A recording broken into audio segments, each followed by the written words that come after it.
So this morning we're going to hear from the daughter of the man that we listened to last week. He was called Dave Ramsey, do you remember? And his daughter is called Rachel Cruz. If you remember that Dave Ramsey is sort of the American equivalent of Martin Lewis, the money-saving expert.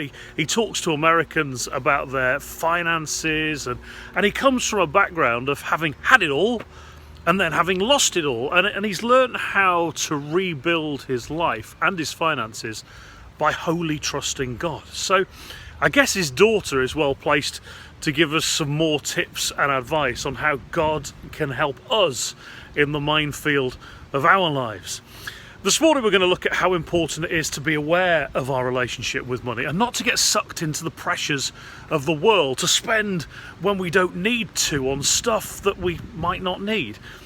We haven't had one of these for a while, but stand by, prepare yourself for a tenuous theological analogy.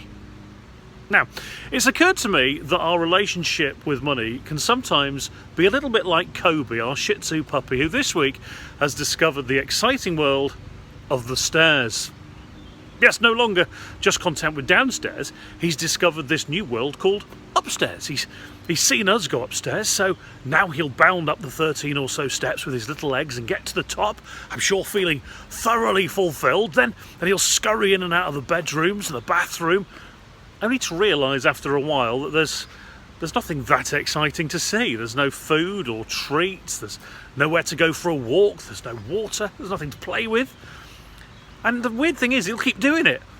Like so many people with their money, it can be so easy, can't it, to spend in the moment or get a loan to get whatever else everyone else seems to have. But ultimately, there has to be a cost. The cost for Kobe is he can't get back down again. He's stuck, and I have to end up carrying him down. And a bit like us with our finances, sometimes we can find ourselves a bit stuck. And that's where hopefully some advice from the Bible this morning can help us. If you need the help and reassurance, that is. A kick up the bum perhaps, a reality check. However you take it, it's for you. Look, I really hope what we're talking about over these 2 weeks doesn't affect you in any way.